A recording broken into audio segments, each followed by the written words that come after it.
Shalom, my dear students. In our learning about the menorah, today we took a look at the Ramban in Parshas Beha'aloscha, Perachet Pasuk Bet, commenting on the word Beha'aloscha. In this video, we will be reviewing each section of the Ramban and clarifying the different parts of his commentary to understand his answer, hopefully in its entirety. We are not going to go line by line, as we already did that in class, but rather we're going to go over the structure of the Ramban. So step one of the Ramban is where he quotes Rashi. The beginning two lines in purple should look very familiar to you. And Rashi's question was, Lama nismecha parshas menorah l'chanukas hanisiim. Why, says Rashi, quoting the Medrash, is the topic of the menorah put next to the topic of the Chanukas HaNisiyim, the dedication of the Nisiyim. And Rashi answers, quoting the Medrash, that Aaron was upset that he was not part of this dedication. Therefore, Hashem came along and said, I promise you, yours is greater than theirs. You are going to prepare and light the candles. So the answer is that Aaron was upset, and Hashem promised him the menorah. The Ramban is troubled by this, the way Rashi quotes the Medrash, and he has two questions on this Rashi. Question number one, which is in blue, is Lama nachamu b'hadlakas haniros? Why is it that Aaron was comforted by the candles?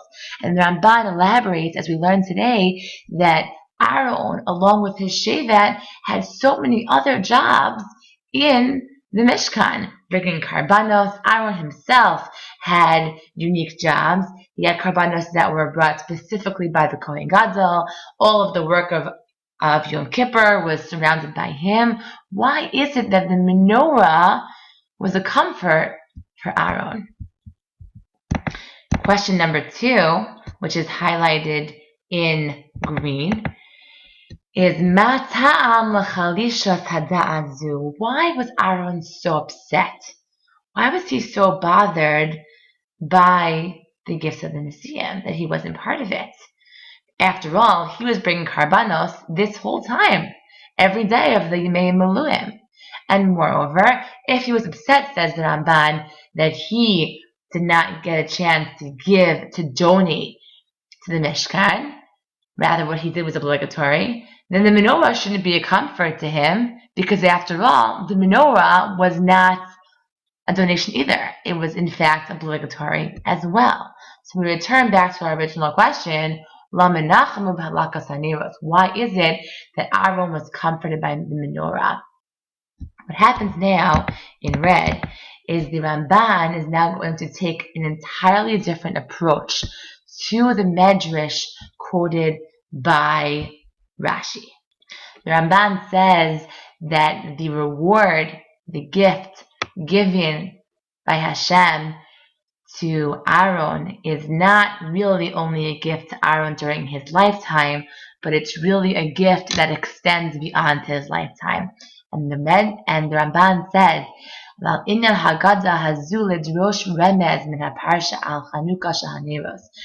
really there's an allusion here to the neros that will be lit in the future, bebayit sheni al yedei Aaron ubanav.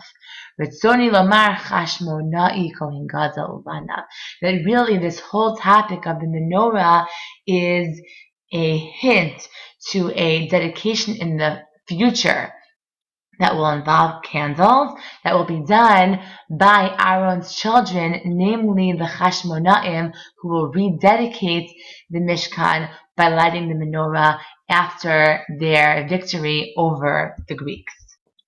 The source for this idea brought by the Ramban is the Megillas Sitarim, Rabbeinu Nisim. Rabbeinu Nisim was a Rav who lived in North Africa. that wrote a sefer called Megillah Sitarim, which is a compilation of Rabbeinu Nissim's ideas on philosophy and on Parsha that were compiled, most of which we have lost today. And the Ramban finds in his writing another medrash in which Hashem says to Moshe to tell Aaron there will be a Chanukah Acheres. There will be another dedication that will involve lighting candles, and I will make it for Bnei Yisrael that through your children, Aaron, miracles will come about, and it will come through the sons of the Hashmona'i family. And that is why this topic of the menorah is put next to the topic of the dedication of the Mizbech. What the Ramban has just done is taken the medrash cited by Rashi and took a whole new approach. His approach being that the promise from Hashem is not only for Aaron, but it extends to Aaron's descendants well into the future. That not only will he light the candles, but there will be a dedication in the future also involving candles, in which his descendants, the Hashmona'i family, will light the menorah once again in the future. Step 4 of the Ramban, which is in orange, the Ramban brings a third medrash to explain why the menorah is supposed to comfort Aaron. Why was that a consolation from Hashem? The Ramban quotes the Medrash Rabbah, in which Hashem tells Moshe to go tell Aaron that yours is greater than theirs, because karbanos and the gifts of the Nesiim only are in effect as long as Beis HaMikdash exists. But the candles of the menorah are la'olam. They are forever. So Hashem is telling Aaron that yours is greater than theirs. The gifts of the Nesiim are only going to be around as long as we have a Mikdash. But the lighting of the candles will go on forever. And moreover, all of the brachos, says Hashem, that I gave you to bless Bnei Yisrael, einon b'telin la'olam. We know that Aaron and his sons, as we learned earlier in a previous unit, that the birchas kohanim we still have today. So those two are going to exist well after the karbanos and the gifts of the Nesiim cease to exist.